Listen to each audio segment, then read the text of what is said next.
Baik, saya ulangi lagi. Apa yang dinamakan isim mu'rab?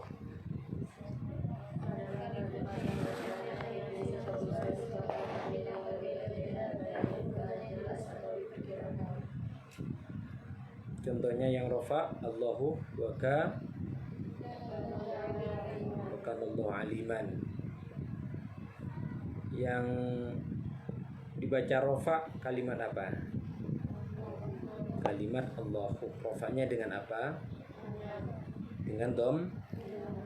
Kemudian yang contoh yang nasab, innallahas tofakih. Yang dibaca nasab yang mana? Nasabnya dengan apa? Dengan fathah. Kemudian yang walillahil. Yang dibaca jir yang mana? Jirnya dengan apa? Dengan kas. Kenapa dibaca jir? Karena ada huruf jir li. Jadi lillahi itu asalnya adalah Allahu ditambah huruf jirli. Huruf jirli itu kan ada li, ada la, gitu ya. Walillahil asmaul husna, itu li, kemudian Allahu. Li digabung dengan Allahu menjadi lillahi. Dibaca walillahil asmaul husna. Itu yang jelas, perubahan yang akhirnya diperjelas dengan dhamma, dengan kasroh, dengan fathah. Ada yang diperkirakan. Apa itu? Seperti contoh qala Musa. Maka perubahannya diperkirakan. Kenapa tidak dibaca qala, berkata Musa? Siapa Musa? Kedudukan yang dirubah itu yang mana? Kalimat isimnya yang mana? Yaitu kalimat Musa. Maka Musa itu kedudukannya menjadi fa'il. Qala fi'il, setelah fi'il menjadi fa'il. Atau qala itu subjek apa? Qala itu yang mengatakan, ya. Predikat. Qala itu adalah berkata Musa. Siapa yang berkata? Subjeknya adalah Nabi Musa. Maka subjek itu harus dibaca rofa. Sekali lagi, subjek itu atau fi'il atau pelaku dari suatu pekerjaan itu harus dibaca rofa. Nah, rofanya dengan dom. Tapi di sini tidak dengan dhammah, tapi diperkirakan. Jadi tidak dibaca musayyib.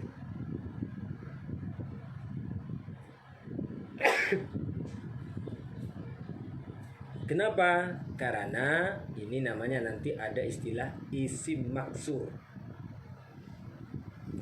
Isim maksur, isim yang berakhiran alif maksur. Alif itu ada dua. Ada alif seperti iya, ada alif biasa. Apabila setiap isim yang berakhiran alif itu seperti iya itu, maka tanda i'rabnya diperkirakan pada fathah. Wa jurra bil fathati ma la yansharif. Maka dibaca qala Musa. Kemudian ataina, datang kepadaku Musa. Siapa Musa? Ataina Musa. Oh, ataina Musa menjadi nasab ini. Telah datang. Ataina Musal huda. Kemudian hal ataka hadithu Musa. Jadi nasabnya tidak dibaca Musayah, tapi tetap dibaca Musa. Ajirnya juga tidak dibaca Musayih, tapi tetap dibaca Musa. Apa yang dinamakan mabni tadi? Mabni yang dinamakan mu'rab.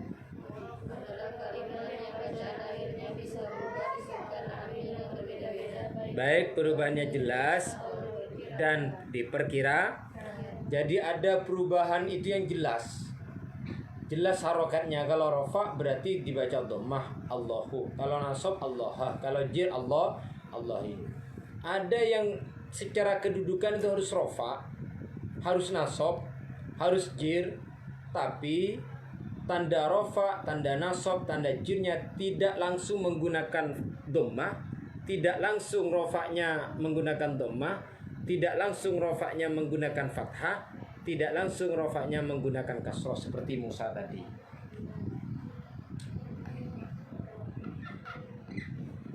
Musa tidak langsung dibaca Musaya, tidak. Atau misalkan Musayuh nggak boleh, atau Musaih nggak boleh, bi Musai misalkan ada bi nggak boleh. Kenapa? Karena Musa ini berakhiran alif maksuroh, alif yang seperti ini, yang tidak ada titiknya. Maka tanda i'rabnya di dalam merubahnya itu diperkirakan. Bisa dipahami? Ini yang disebut perkirakan. Oke, sekarang mabni. Mabni adalah kalimat yang bacaan akhirnya tidak bisa berubah meskipun ada amil yang berbeda-beda. Kebalikannya mu'rab. Mu'rab arti sama-sama. Mu'rab artinya berubah, mabni tidak berubah. Dhamir mausul dan isyarah, isim yang tak berubah.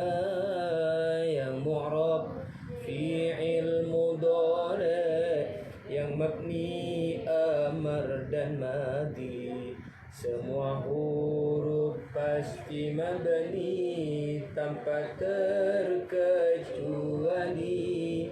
Inilah mu'rab dan mabni yang kita pelajari.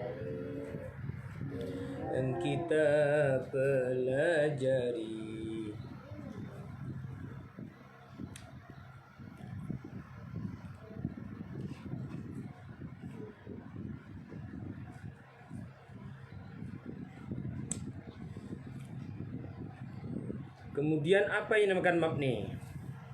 Adalah kalimat yang bacaan akhirnya tidak bisa berubah meskipun ada amil yang berbeda-beda. Kalau tadi setiap ada amil yang berbeda-beda maka akan mempengaruhi kalimat setelahnya, itu disebut mu'rab. Tapi kalau mabni, apapun pengaruh atau amil yang berbeda-beda tidak akan mampu, tidak boleh mempengaruhi kalimat setelahnya. Contoh, man, na, qad aflaha man zakkaha, tidak boleh dibaca min. Yudkhilu man yasha biman huwa ahda. Qad aflaha, sungguh beruntung, man zakkaha, adapun orang kedudukannya menjadi rofa tapi tidak boleh dibaca manu, dibaca man. Yudkhilu man yasha'u, dakhala yudkhilu. Yudkhilu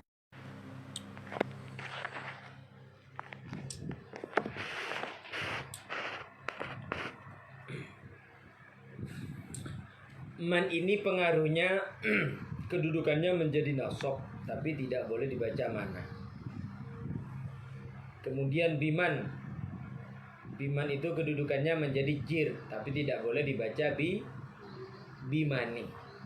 Kenapa? Karena man itu adalah mabni itu tetap tidak boleh dirubah, baik perubahan bentuk hurufnya maupun harokatnya. Coba sama-sama.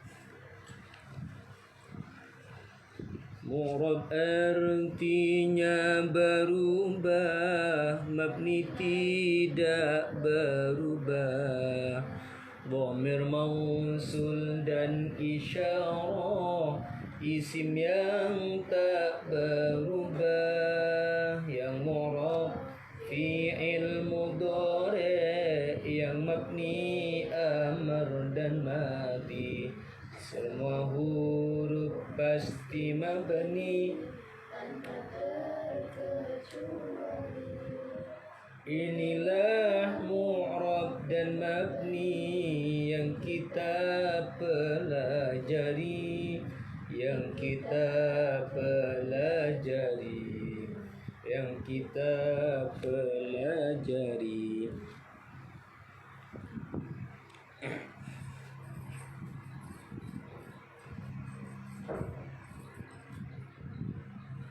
Keterangan na juga qulna bitu minha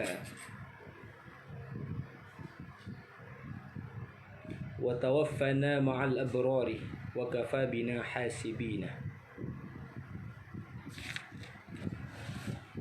Kemudian isim ada yang mu'rab dan ada yang mabni. Apa saja isim yang mabni? 1. Isim domir, isim mausul, isim syarah. Apa saja isim yang mabni? Isim syarah. Apa saja isim yang mu'rab? Ada berapa? Kalau tadi saya menyampaikan tentang mu'rab, mu'rab itu adalah kalimat yang bacaan akhirnya bisa berubah disebabkan amil yang berbeda-beda, baik perubahannya jelas atau diperkirakan. Kalau mabni kebalikannya, kalimat yang bacaan akhirnya tidak bisa berubah meskipun ada amil yang berbeda-beda. Maka kemudian kita harus paham. Tadi solusinya apa saja isim-isim yang mabni? Isim yang mabni itu adalah berupa apa? Isim domir, isim mausul, isim isyarah. Apa saja isim yang mu'rab? Ada berapa? Terus ini. Tadi ya enggak apa.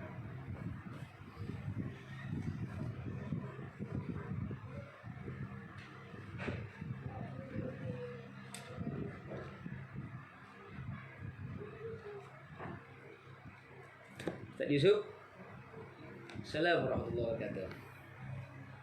Monggo. Ini istrinya. Duduk.